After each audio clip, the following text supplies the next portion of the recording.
Welcome back, I'm Hannah Cash and I'm here with my brother Adam Cash today. Adam, thanks for joining us. No worries. We're going to be taking a trip down memory lane, so I have some photos prepared for you. All photos from part of your journey. It's fair to say that I know you quite well and I've been with you through it all. So this was back when my dad was assistant manager at Lewis. And me and Matty used to go to all the games. Ever since a young age, we were always in and around football. Some of your earliest memories of football? Yeah, always, yeah. Really, really good memories. We used to get in the dressing room after the games and, you know, get on the pitch. We used to buy a ball in the pro shop, like the kit shop, and then start whizzing the balls around on the pitches together, which was, yeah, great memories back then.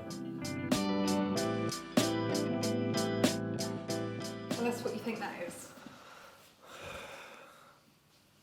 Oh wow, look at this.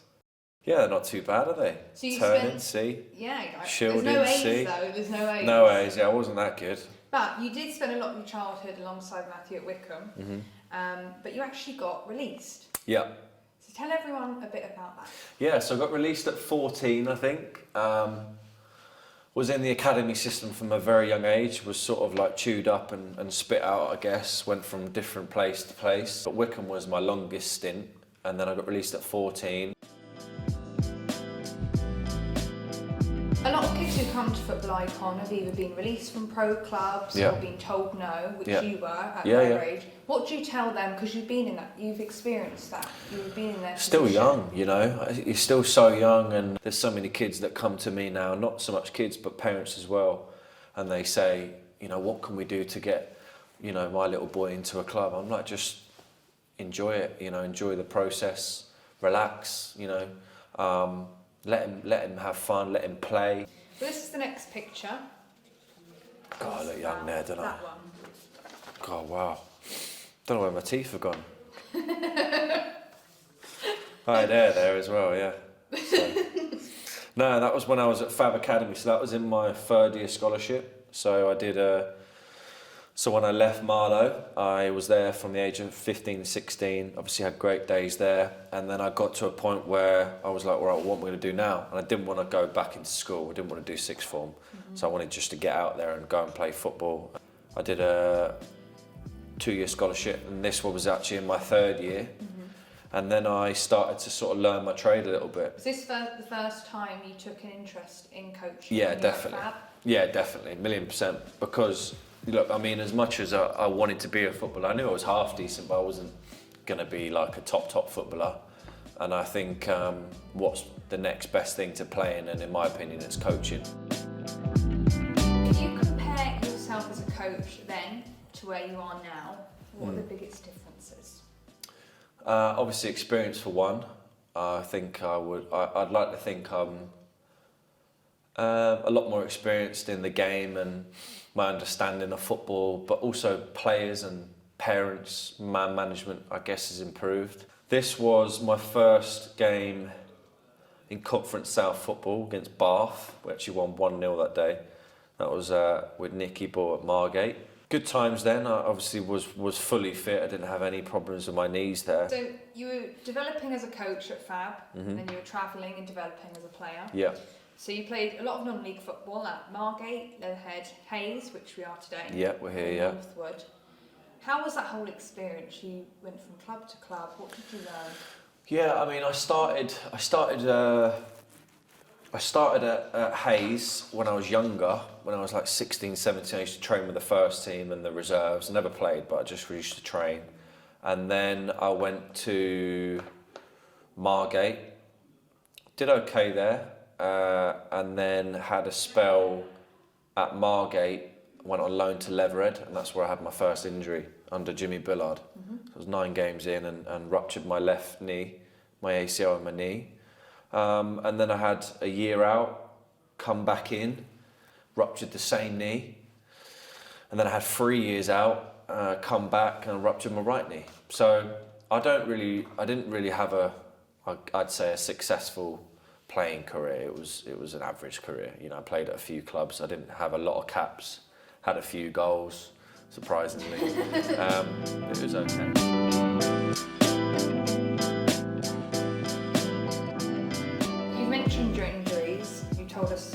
bit about them. Yeah. So we're going to talk about them now.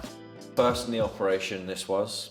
So at my spell at Leatherhead with Jimmy, ruptured my left ACL, put me out of the game for 12 to 14 months. Football's full of ups and downs, injuries, not getting game time, results aren't going the way. You've had a fair share of injuries. How mentally challenging was that? Yeah, very tough. Rehab, do the injury, rehab for a year, come back, do it again, rehab, come back, do it again.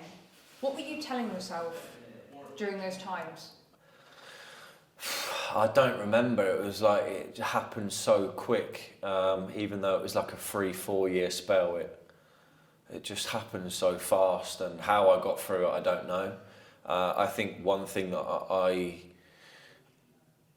people, when they ask me that question, is I think my business kept me alive big time. Obviously, I had massive support from my family and Lara, my wife. You have to be so mentally resilient in this game, and not only football but all sport. If you're going to be an athlete nowadays, you have to be very, very strong, to overcome setbacks and things like not playing, injuries. It's tough for sure, but I would say my business kept me going. Moving on to a business that kept you alive. Yeah. So you began it in 2018. Yep. Tell us about that picture. So at the time I was very business hungry, and I had to find a new addiction really, and that was, creating a brand and a community, a product, a service. I wanted to set up fast, and I did. I went, very, very small scale to, within 5 years we got 1,500 kids now, 20 sites, schools, 62 staff. 7 of those are full time.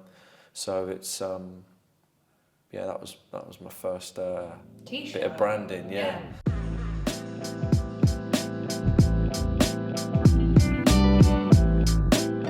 We had 7 or 8 venues at the time, probably 500-600 kids, and we were doing well. And obviously, COVID was a massive shock.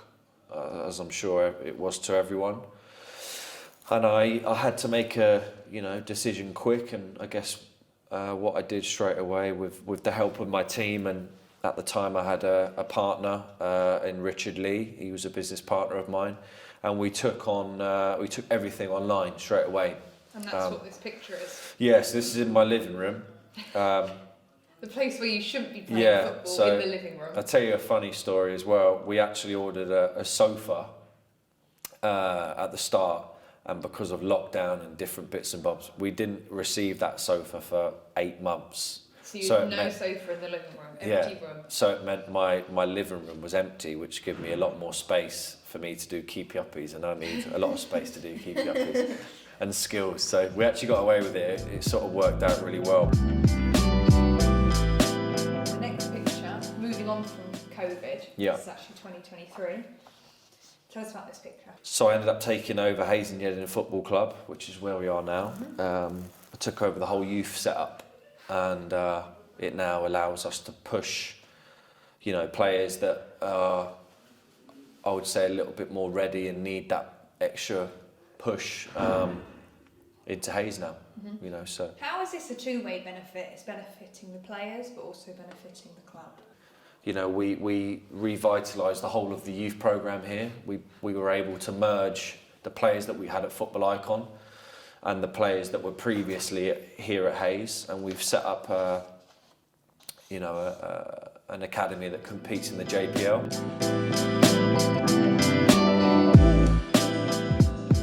Yeah, so this is each year now we do a tour, and then this October we've got Dubai coming up. And obviously something to look forward to for a lot of our players and a lot of our parents. But yeah, they've always been great. They've been really, really a good addition to the business, and I can't wait to go to Dubai next October. You can imagine though, when you were younger, with Matt being offered to go visit Real Madrid or train at Atletico Madrid. Like, how awesome is that you're offering for kids? Yeah, for sure, and that's why we do it. To give that chance and that experience for those players. but yeah, I mean, me and Matt used to just kick around on the green outside the house and play Kirby, and just muck around, go down the golf club. But you know, now football's evolved and it's changed, and the game is only going to continue to improve. So that's what, you know, my goal is, to continue to improve the game, and obviously, you know, we have a good business with that as well. You have 20 centres and 1,500 kids. Yeah. What are your hopes and ambitions for the rest of 2024? Improve the product, improve what we're doing, improve the coaches, improve the practices, improve the methods, improve the players, and become better at what we do. Obviously, with that, we want to grow as well. We're looking at opening more venues, but not to the point where we're overstretched and we're, you know, becoming spread too thin. We want to open up more for sure, and continue offering out our experience, you know, our expertise to kids that haven't had access to it straight away, you know. Well, great. Well, 2024, it's all about getting better, improving, growing, not just as a company, but as a person. Yeah, Thank you. And I think I'm going to start playing five-a-side as well. So. Oh, really? So hopefully these knees hold out. But yeah, we'll see. Great. Well, thanks for sitting down with me today, and well, I'll see you soon. Yeah, it's good. Thank you, everyone. Bye.